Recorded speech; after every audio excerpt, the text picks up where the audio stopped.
জীবনের সব রং তামাশা এক নিমিষে শেষ। ওই যে রাতারাতি বড়লোক হতে গেলাম, জেনে শুনে মারা খেয়ে এখন আমি পথের ভিখারি। আর তোর পাল্লাই পড়ে ওই যে পাইলট হতে গেলাম, পাইলট হওয়ার আগেই তুই আমার আকাশটা মাটিতে ফেলাই দিলি।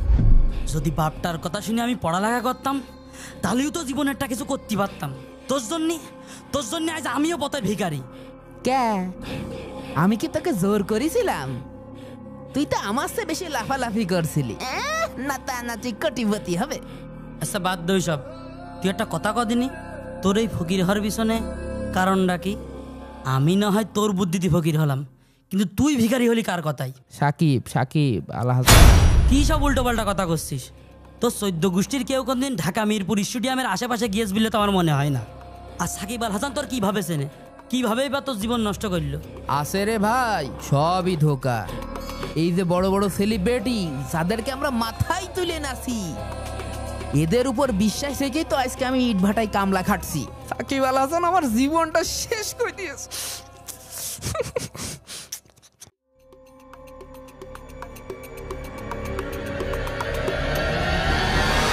কিরে তোরা কাজ ফেলে কেন গল্প করছিস কেন?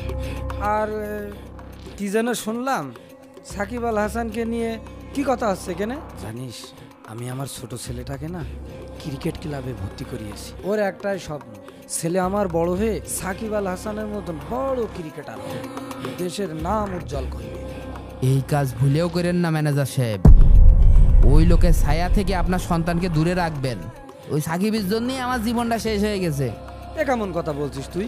সাকিব আল হাসান আমাদের দেশের গর্ব, দেশের কোটি কোটি মানুষের হৃদয়ের স্পন্দন, আর তুই তাকে নিয়ে বাল। মানে বাস্তবতা আপনারা জানেন না ভাই।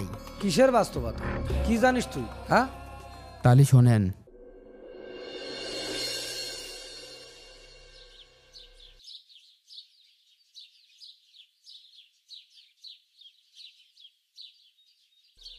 দিলাম 15,000 টাকা। এই প্লেন যদি 2 গুণ উপরে ওঠে তাহলে তো মাল মাথায়। 30,000 টাকা। ওঠ ওঠ ওঠ ওঠ ওঠ, আরেকটু ওঠ, আরেকটু উপরে ওঠ। ব্যাস দিলাম বন্ধ করে। 30,000 টাকা। কিরে ইমরান, তোর কি হয়েছে? এরম পাগলের মতো লাফাচ্ছিস কে? মালমূল খাইছিস নাকি? আরে বন্ধু, কাম তো একটা করে ফেলেছি। ওই 30,000, 15,000-এ 30,000 লাভ। হই হই হই। কি কাজ? সারাদিন তো দেখলাম তুই বাড়িই রইছিস। এই দেখ, 1 ঘন্টায় 30,000 টাকা ইনকাম করেছি। গাজা কি বাসিটা খাইছিস নাকি নতুন মালমূল ধরেছিস? আমি সকালতে সন্ধ্যে পর্যন্ত রোদি পুড়িয়ে খাটনি করে এই 800 টাকা কামাই করে বাড়ি ফিরলাম, আর তুই 1 ঘন্টার মধ্যে 30,000 টাকা কামাই করে ফেললি?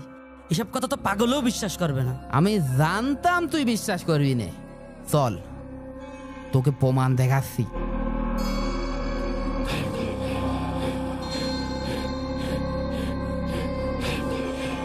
এই দেখ, 30,000 টাকা। জীবনে পড়াশোনা করে পাইলট হতে পারেনি তো কি হয়েছে? মোবাইল গেমে পাইলট হয়ে 1 ঘন্টায় 30,000 টাকা ইনকাম করেছি। মোবাইল গেমে পাইলট মানে? আমি বুঝলাম না তোর কথা। এই দেখ, এই যে প্লেন গেমটা দেখতে পাচ্ছিস, এই প্লেনে ধর আমি 100 টাকা লাগালাম। এই প্লেন যদি 1 গুণ উপরে ওঠে তাহলে আমি 200 টাকা পাবো, আর যদি 2 গুণ উপরে ওঠে তাহলে আমি 400 টাকা পাবো। এরাম করেই টাকা ইনকাম করা যায়। তাই নাকি? এসব জোটও না তো, আমার কিন্তু ভালো ঠেকছে না। কাজ না করেই এত টাকা দিচ্ছে? আরে দূর বোকা, জুয়া হতে যাবে কেন? এইটাকে অনলাইন গেম বলে। আর এই যে গেম বাংলাদেশের কোটি কোটি মানুষ খেলে। আর তুই মোবাইলে শুনিসনি মানুষ গেম খেলে বাড়ি গাড়ি করে ফেলছে? আমার খুব শখ, একটা মোটরসাইকেল কিনবো আর একটা ডুপ্লেক্স বাড়ি বানাবো। না, আমার বিশ্বাস হয় না, তুই মিথ্যে কথা করছিস। আমার মনে হয় নির্ঘাত তুই কোনো ভুয়া কোম্পানির ধোকায় পড়েছিস। তা না হলে আমি সারাদিন 8 ঘন্টা কাজ করে এত কষ্ট করে পাই 800 টাকা, আর তুমি 1 ঘন্টা মোবাইল টিপেই। আমি জানতাম তুই বিশ্বাস করবি না। আচ্ছা, তুই আমাদের সাকিব আল হাসানের খেলা দেখিস না? আরে আমাদের এই যে মাগুরা সাকিব ভাই। ভাইকে চেনবো না মানে? সে তো আমাদের দেশে জান। তাহলে এই দেখ, সাকিব ভাই নিজে এই গেম খেলে। এই দেখ উনি কি বলছে। OneXBet, your history, your victory. Shakib ভাই নিজেও এই গেম খেলে? তাহলে তো এটা 2 নম্বর হতেই পারে না। আজকেতে আমিও খেলবো। খেলবি না মানে? অবশ্যই খেলবি। এখন কি আর মাঠে যাই না জোন দেওয়ার সময় আছে রে? আমাকে দিন ঘুরে গেছে। কালকেতে আমিও আর কাজে যাব না। মোবাইল টিপে যদি হাজার হাজার টাকা কামানো যায়, তাহলে ওই রোদি পুড়ে ঘেঁষো ঘামায় তো কোনো লাভ নেই। মোবাইলই টেপো। আমার এখনই দেখিয়ে দেখ কিভাবে গেম খেলতে হয়। দে না ভাই। হারামজাদা, 1 মাস ধরে কোনো কাজ কাম নেই, শুধু বসে বসে মোবাইল টিপছিস। এদিকে ঋণের বোঝা বাড়তে বাড়তে আমার ঘাড় ভেঙে যাচ্ছে। 1 লক্ষ টাকা ঋণ করেছিস, সেটা সুদ দিতে দিতে আমার সব শেষ। এত টাকা টাকা করেন কি করতি? মনে হচ্ছে আমি বাড়ি কোনো টাকা পয়সা দিই না। না তুই দিবি থেকে? তুই আজকে হয় আমার জন্য বিষ কিনে আনবি, না হয় ওই জানোয়ারগুলোর টাকা দিবি। তোর জন্য আজ সমাজে আমার মুখ দেখানোর জন্য নেই। সামান্য করে টাকার জন্য আপনি আমার সাথে দিন রাত কুত্তার মতন ব্যবহার করেন। আমি কি মানুষ নাকি আপনার শত্রু? সামান্য কয়টা টাকা? 1 লাখ টাকা তোর কাছে সামান্য মনে হয়? আর তুই যে লুৎফর মহাজনের কাছ থেকে টাকা নিয়েছিস, সে কি মানুষ? সে তো একটা রাক্ষস। ওই 1 লক্ষ টাকার সুদ বেড়ে এখন 1,40,000 টাকায় দাঁড়িয়েছে। কিভাবে শোধ করব আমি এই টাকা?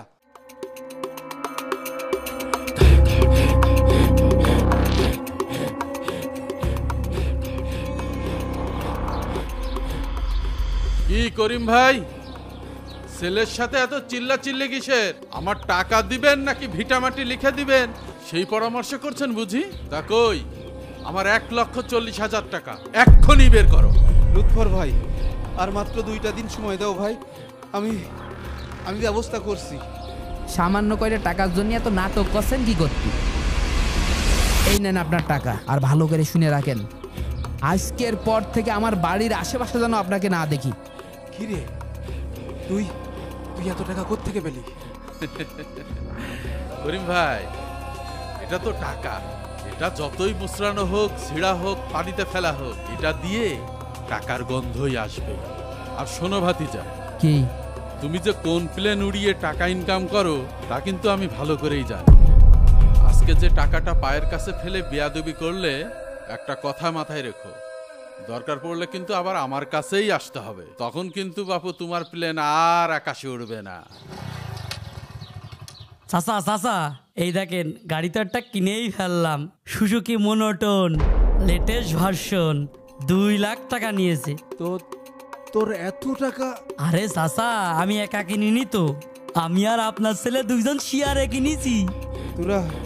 তোরা যে এত টাকা কোথায় পাচ্ছিস? আমার তো কিছুই মাথায় কাজ করছে না। এখন সর্বনাশের পথে হাঁটছিস তোরা।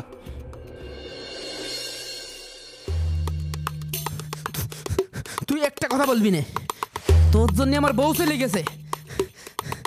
জুয়া তো আমি 1 লাখ খেলতাম, তুই তো উস্কে সব টাকা শেষ করেছিস। লোভে পড়ে সব টাকা ঢেলে দিয়েছিস, যখন হেরে গেছিস তখন সব দোষ আমার উপর চাপাই দিচ্ছিস না? আরে থাম, তোরা কি শুরু করলি? তোরা কি পাগল হয়ে গেছিস? ছাড়, আমি তোদের কিছুই তো বুঝতে পারছি না। তোরা কিছুদিন আগে নতুন একটা বাইক কিনলি, এক কথায় মহাজনের 1,40,000 টাকা ফেরত দিয়ে দিলি। তোদের তো এখন কোটিপতি হয়ে আরামে বসে থাকার কথা। তাহলে তোরা ইট ভাটায় কাজ করছিস কেন, আর মারামারি বা করছিস কেন? আর কোটিপতি যে গু খাওয়া কাজ করেছি, কপালে কি আর কোটিপতি লেখা থাকে? আমি কি তোকে প্লেন গেম খেলতে সাদাসাদি করেছিলাম নাকি? তুই তো তোর নিজের ইচ্ছায় খেলেছিস। এখন যেই তুমি টাকা হেরে গেছো সেই শব্দ সামান না? তুই তো আমার সাকিব আল হাসানের ভিডিও দেখে আমার লোভ ধরাইছিস। তুই তো কইছিস এই প্লেন আকাশে উড়লেই লাখ লাখ টাকা। আরে থাম তো, সাকিব আল হাসান, জুয়া, প্লেন সবই তো বুঝলাম, কিন্তু তারপর কি হলো? কিভাবে তোদের এই অবস্থা হলো সেটা বল।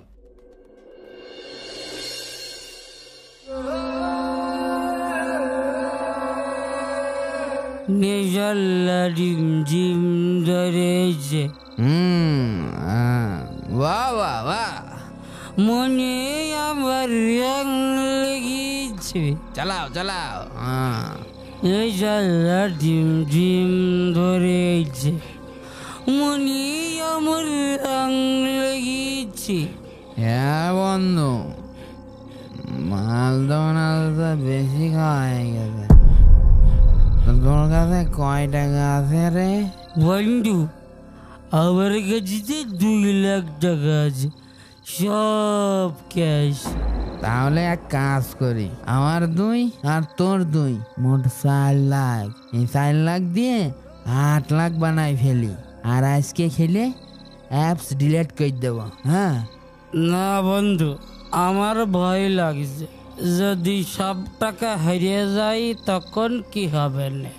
আরে ভয় পাস কেন বন্ধু? তুই কি আমার বিশ্বাস করিস নে? আমি কথা দিচ্ছি 8 লাখ বানাবই। শাকিল সেই রাত্রে অনেকবার বারণ করেছিল, ওর না আমি কানেই নিইনি। আমার চোখ তখন নেশায় ডুবেছিল। রাত তখন 2টো বাজে। আমরা গেম খেলতে শুরু করি, একের পর এক বেটিং লাগাই যাচ্ছি। প্রথম খুব জিতছিলাম। খেলতে খেলতে সকাল হয়ে গেল। যখন আমাদের হুঁশ ফিরল তখন দেখি আমাদের অ্যাকাউন্টে মাত্র 15 টাকা আছে। এই বুদাই, তোর কতবার করে বারণ করলাম আর খেলিস নে।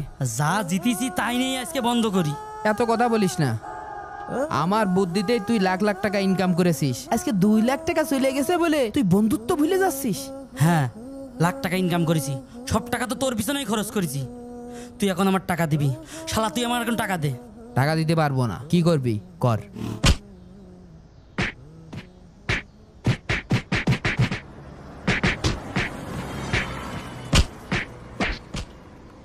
কি গো বাপু, প্লেনের তেল শেষ হয়ে গেল নাকি? লুৎফর ভাই, আপনি তো আমাকে জানের ভাই, আমাদের বাসান। আমাদের আর 2 লাখ টাকা ধার দেন, কথা দিচ্ছি সব টাকা একবারে শোধ করে দেবো। কি বললি? আমি তোদের জানের ভাই? সেদিন যে আমার মুখের উপরে টাকাটা ছুঁড়ে মারলি, মনে নেই?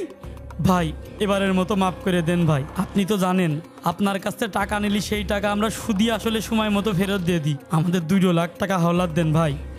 আজকের ভিতরে 4 লাখ টাকা বানায় সুদি আসলে আপনার 2 লাখ টাকা ফেরত দিয়ে দিবানে ভাই। তোদের এই ফাঁকা আওয়াজ আমার ভালোভাবে চেনা আছে।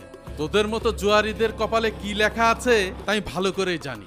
শোন, আমার কাছ থেকে নতুন করে যে 1.5 লক্ষ টাকা নিয়েছিলি আগামী 2 দিনের ভিতরে ফেরত দিবি। তা না হলে তোদের দুটোরই হাতের কবজি আমি কেটে নেব। তা সর এখান থেকে। এখন আমরা কি করব? গ্রামে ফিরে যাওয়ার আর কোনো পথ নেই। আমরা যদি গ্রামে ঢুকি তাহলে লুৎফর মহাজন আমাদের হাত কেটে নেবে। ঋণের টাকা পরিশোধ করার ক্ষমতাও আমাদের নেই, আর সেই প্লেন উড়ানোর সাহসও আমাদের হচ্ছে না। জীবনটা এখানেই শেষ। আমাদের মসজিদের ইমাম সাহেব কত আগেই নিষেধ করেছেন, আমরা তার কথা কানেই তুলিনি। তার মানে সাকিব আল হাসান দেশের এত বড় একজন তারকা হয়ে জেনে শুনে দেশের এত বড় ক্ষতি করছে? আমি তো আমার ছেলেটাকে ওর মতনই বানাতে চাইছিলাম। কাদের ভাই, সাকিব আল হাসান তো নিজেই দেশে থাকে না, সে থাকে বিদেশে। এ দেশের মানুষের কি হলো, কেউ মরল কি বাইসলো, তাতে তার কোনো কিছু আসে যায় না। টাকার জন্য সে যে এমন জুয়ার বিজ্ঞাপন করেছে যা হাজার হাজার ইয়াং জেনারেশনের জীবন নষ্ট করে দিচ্ছে। তাই আমি আপনাদের সবার কাছে হাত জোর করে অনুরোধ করছি, অনলাইন জুয়ার ফাঁদ থেকে দূরে থাকুন।